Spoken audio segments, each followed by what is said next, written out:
Salams and welcome to this edition of BookBytes, this Sunday evening broadcasting out of Johannesburg. And I have a very exciting award-winning author for you with a very, very beautiful range of books and none other than award-winning South African author Niq Mhlongo will be joining us in a few seconds. It gives me great delight. I've been reading his latest novel, Paradise in Gaza, which is actually set in a village called Gazankulu, and is quite a critical title when you read the book because it has this beautiful sense of firstly a taste of Niq Mhlongo's writings, but also a very proudly local story with compelling characters that I would recommend for absolutely any reader of both diaspora writing and proudly South African writing. Welcome to the show, Niq. It's so wonderful to have you here. Thank you very much, Shafinaaz. I'm really blessed to to be on the studio today with you. Not on the studio, but to be talking to you today.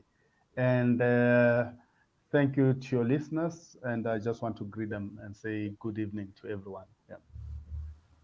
I know when there's safer times, we will make sure that we can have you in studio and on our platforms again, where you can interact with readers, because our readers are so excited to have you on the platform.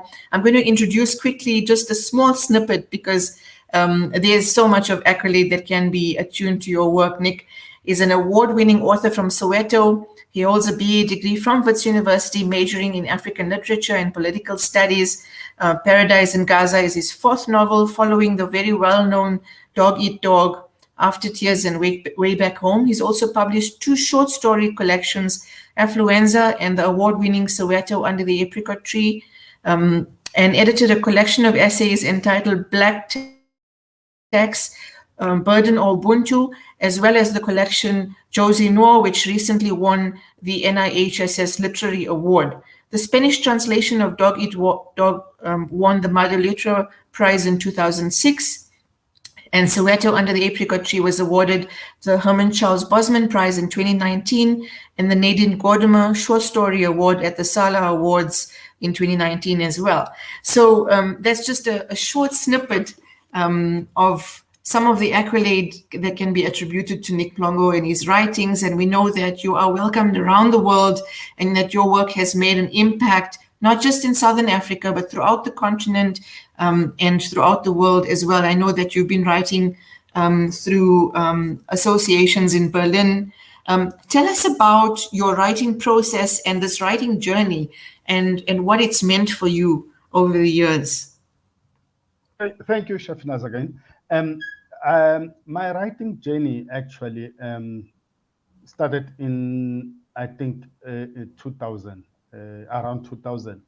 It started when I was at the University of Cape Town, and I wasn't feeling, when we were in Cape Town, actually, and we were a Joburger, you feel a bit lost in Cape Town, because Cape Town is a city in itself. It has got its own subculture and everything. So I felt like, you know what, I think for just for me to keep to be in this place, to feel like I belong, to not feel nostalgic about Joburg, let me buy a computer. And I bought a computer and I started writing. I was doing law at that time, postgraduate law, LLB. I was on my final year actually when I started it. And so I started writing. Actually, Dog Eat Dog, that's what I started writing. Dog Eat Dog and After Tears were the same book, for instance. And I started writing, not knowing what writing is all about, because I'm coming from a law background. And then I realized that I love writing. And then I sacrificed my law degree and I failed law. And I decided that I should publish something. And it was when the novel Dog Eat Dog was taken, they just told me that, oh, but you have actually, what you don't realize is that you have written two novels at the same time, and it was one package. And then they took After Tears out, which came out later. And I said, no, I'm not deleting this. I'm just going to write to put it together again and write a new novel. So that's how my journey started. It started because I failed law, because I was doing law, because I was lost in Cape Town, and because I wanted something to, to do, to keep me busy instead of myself thinking about Joburg every now and then. Yeah. So that's how my writing journey started. Yeah. But after that, I published, and it came at the right time because unfortunately around that time we had famous writers that were there, younger writers. I'm saying, well, of course there were Zexim Das and everything and everyone, but the young famous writers were was that Silo Decker, and there was also Paswan Impe. And then unfortunately they passed away. So when they passed away, everyone around the world that was following South African literature felt like, oh, literature in South Africa has died from the young people. So that's when New York Times came to South Africa, and then they did a story about the new writer who was me, and they dedicated about 6 to 8 pages of New York Times um, about me, and in 2006. And that paper, I mean, that writing, for instance, by Rachel Donadio, who came to interview me, was, for instance, many countries, for instance, they will take it verbatim. So I became known around the world because, oh, New York Times, new South African writer, we're publishing it in German. Oh, we're publishing it in Swiss.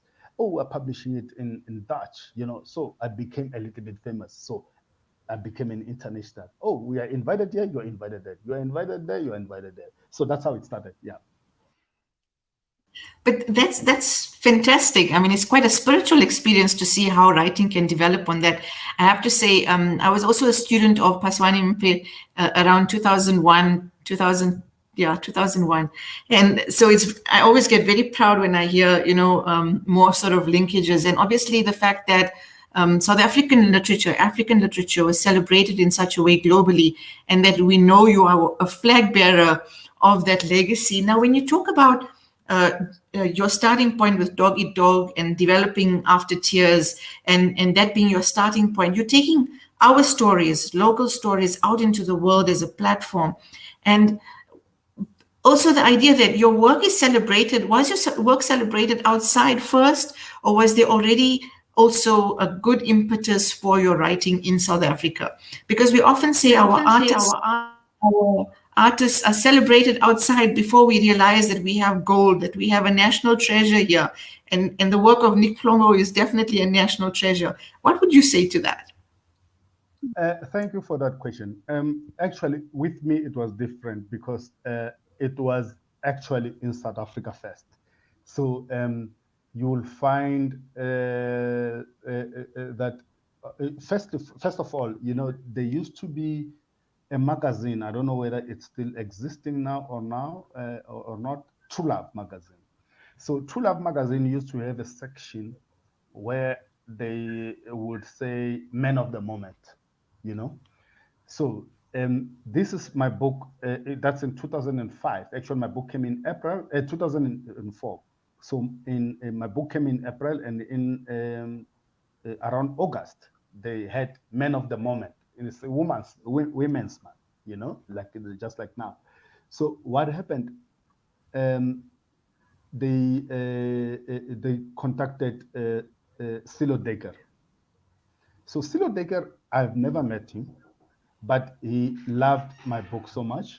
So what he did was to say to me, look, Nick, what's happening is that we are going to, the people are saying men of the moment. So when you are men of the moment, they selected me again. And the man of the moment, even last week, I was man. So I have read your book and I loved it.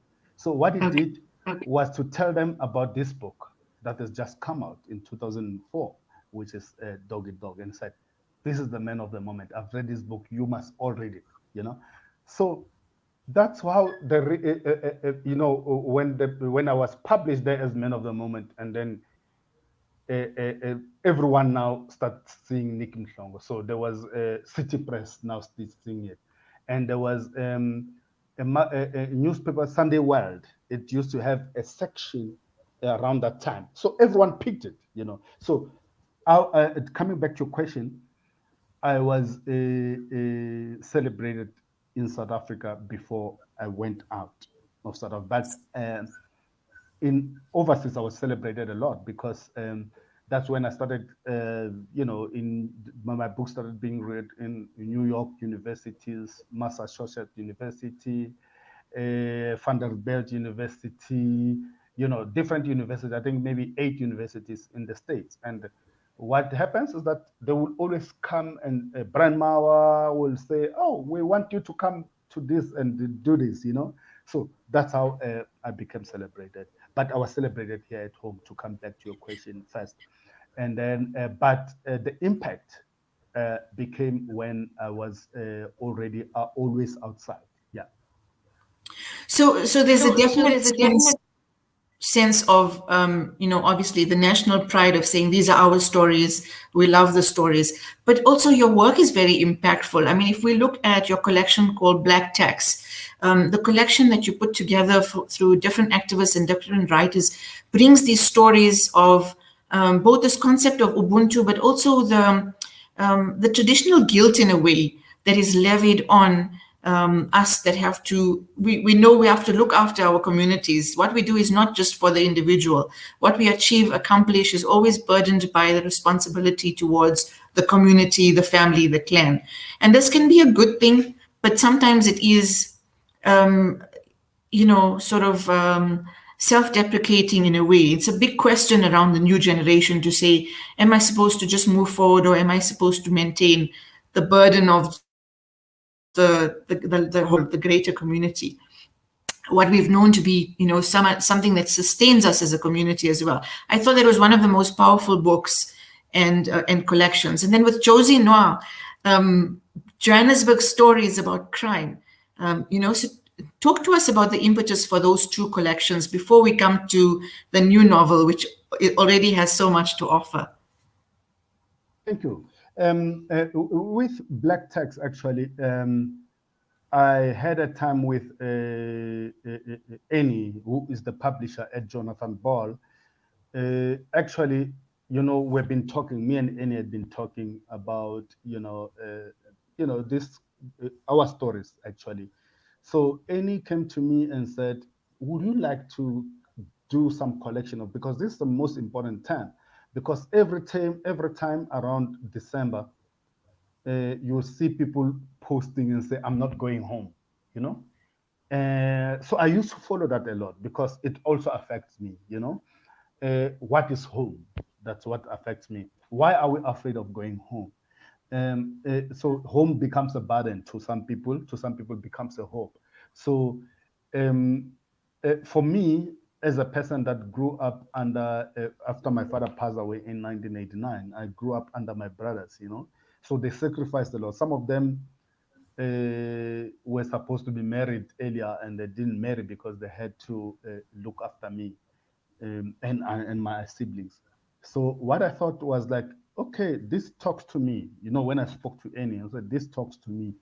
So let me collect different stories, uh, just to have a debate around this issue, because the most important issue is an issue that is spoken about only around October, when people feel the burden of having to go home. Because as Black people, in most cases, we have home, ancestral home, where maybe your grandfather, your grandmother has been buried. You call it home. Wherever you can build a home is where your grandfather and grandmother is buried. So you have to improve that. Some people will say, no, I'm not going there, because they don't have a place to stay. They don't have a place to live in. So that's how I felt obliged, to sort of write, to edit that book.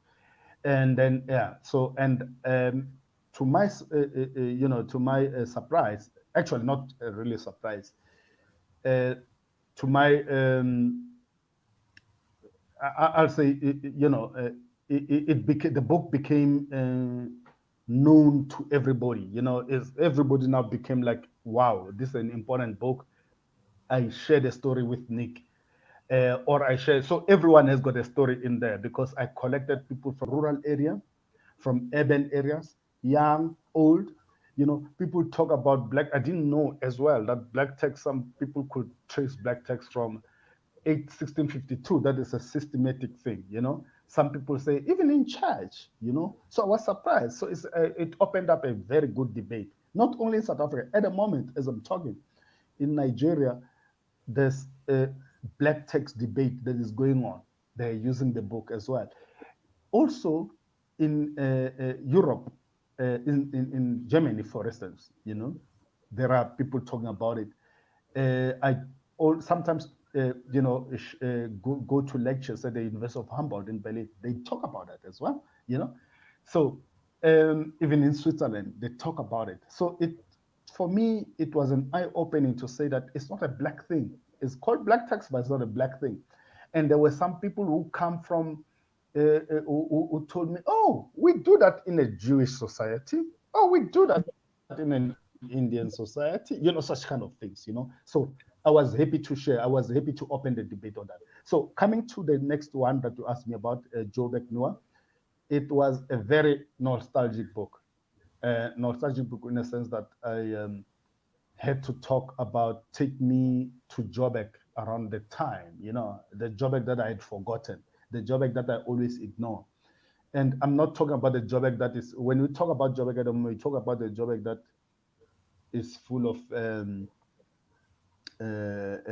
we talk about crime, we talk about xenophobia. So the book opened me up to the best things about Joburg and the bad, then the good things about Joburg. It reminded me of those times when I used to go to the stadium with my brother, with my cousin who used to be a referee at the National Soccer League by then. We used to go to the soccer stadium together, and it took me to those streets that I used to go to, to buy shoes, small street, for instance. It took me to Carlton Center, where there was no telephone, there was no cell phone. When you have to date somebody, you have to pick up a phone and say, let's meet at Carlton Center. Oh, where about? I will meet by the McDonald's, Yeah, around that.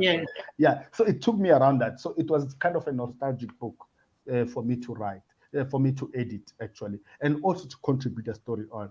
And it took me on a train ride, those beautiful train rides when I was still also, before I even went to the university, used to take train rides, So it took me so many places and back in time.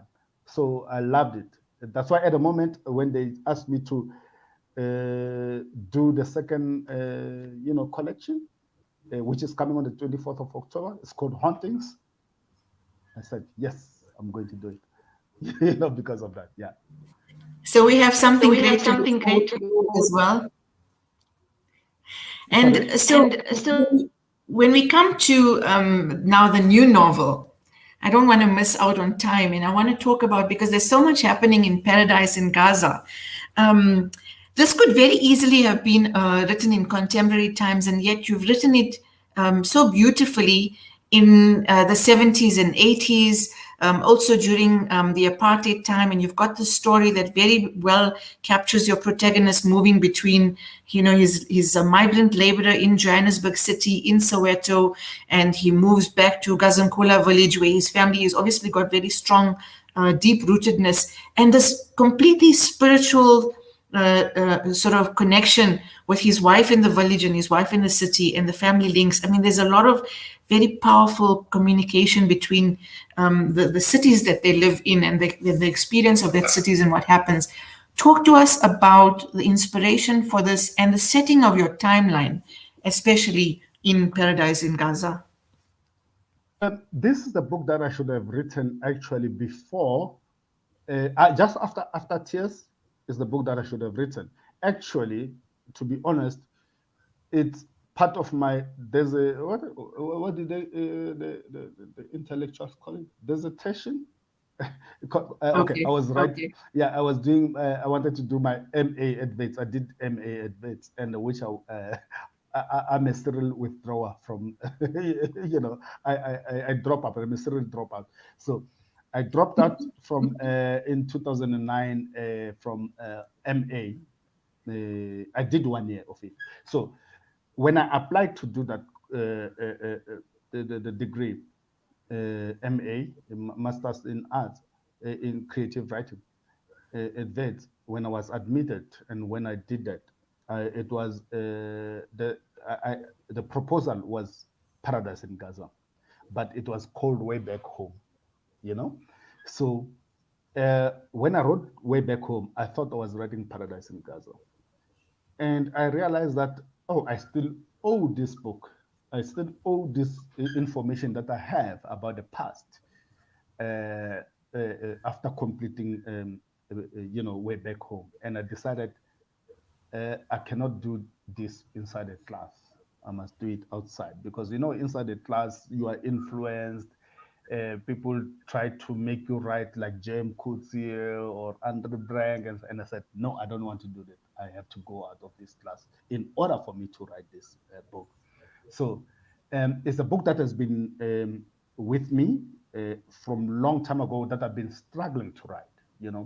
The reason I've been struggling to write is that is the story that is closer to me because my mother comes from Gaza, and then we have stories about Gaza, and some of the stories are personal. I'll give you an example.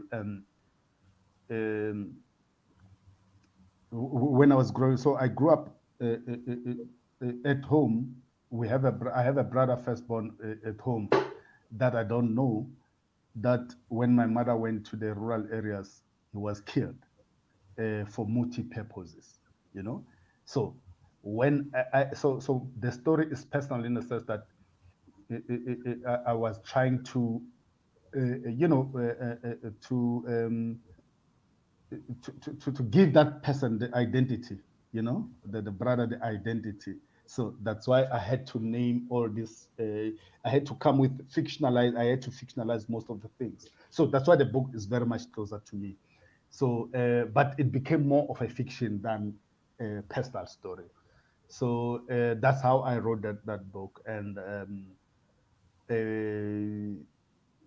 also because when we talk about multi, that's where I came with a spiritual healing kind of thing. Because my mother got after she was pregnant when my brother was killed. I guess I had around 1962 or something, or 61, and then when she gave birth to my brother,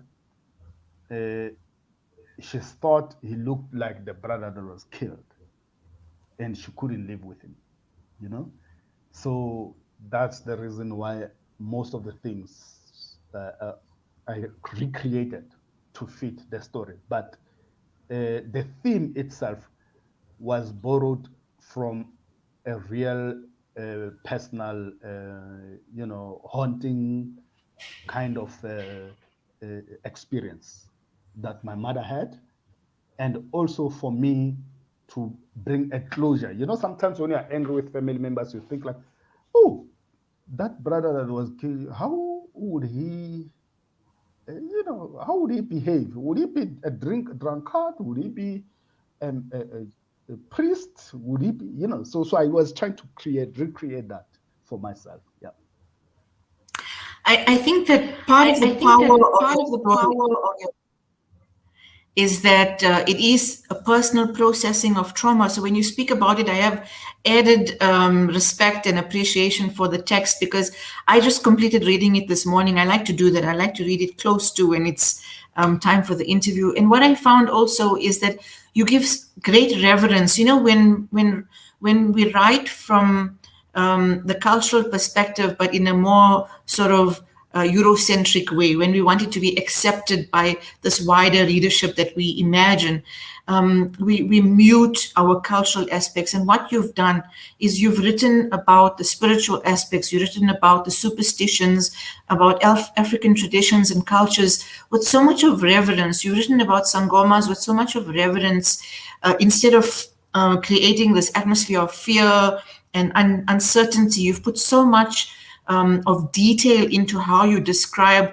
the process of initiation of the Sangoma, the detailed information around it, that I really appreciated how it was presented as compared to when you read from a more removed writer who is just trying to tell you something.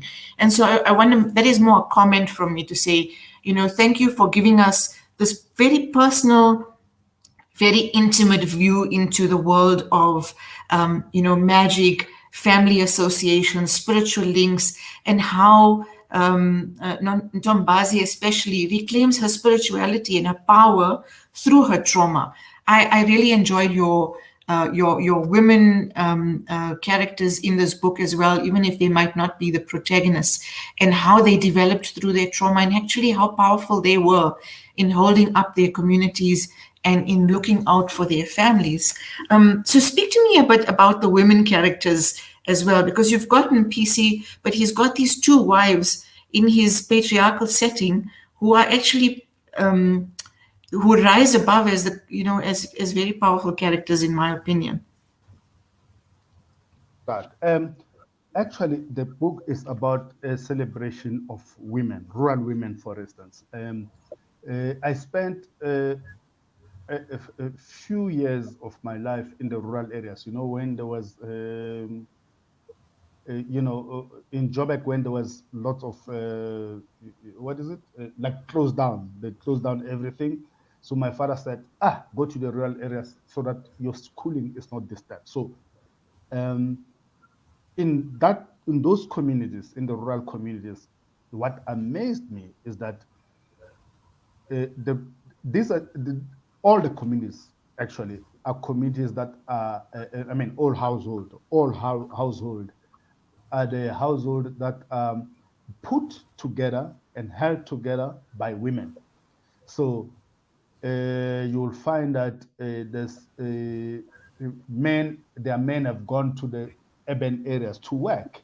Their men only come maybe once a year or twice a year, but the women will always make sure that the fields are growing, with maize. When the men, are in Joburg and also gallivanting, they have their wives, Joburg wives and stuff. Women at home stay together with children, and they looked after their children, until they grow. So that's how I grew up as well. So I grew up in a family like that, although we had both homes in the rural and urban area, in Shawela and also in the rural area. So that was the book. Is all about the celebration of women, and also it talks about the resilience of women against apartheid. You look at Tombazi, for instance, she was told that, and this is happening, she was told that if she cannot marry once her first husband has died, if she cannot marry, she loses the house. What did she do? She had the house together. She got this guy, you see, and then they are together. And this is a true story. It's a true story about everyone in the township. I've got friends that I know that this one, married so and so's mother because it was more of a convenience marriage, that for me not to be chucked out of Joburg, this is what's happening. So the book, in a nutshell, is a celebration of women, but more especially rural women, for keeping the families together and making sure that they raise kids and they raise good men. Nick, thank you so much. I absolutely loved this book, and it's the kind of book you could actually read again, because it's one thing to review a book, and it's a different thing to actually savor such beautiful characters and such a well-drawn plot. We have run out of time, but I've been fascinated by how you've given us deeper insights into your process for this novel, and I hope that many more people and readers will be looking out for Paradise in Gaza, which is available in all the bookstores. We wish you well as you return to Berlin for more of your writing spells, and hope that you'll bring more stories back into the community, and hope to speak to you again soon in the future. Thank you so much for giving us your time. Thank you very much, and thank you to your listeners at Salam Media. Thank you. And so there you have it, award-winning South African author Niq Mhlongo speaking about his latest novel, Paradise in Gaza, and the range of writings that he has made available over the years, and more to follow with the upcoming edited volume. Until next edition, this is it from BookBytes on Salam Media.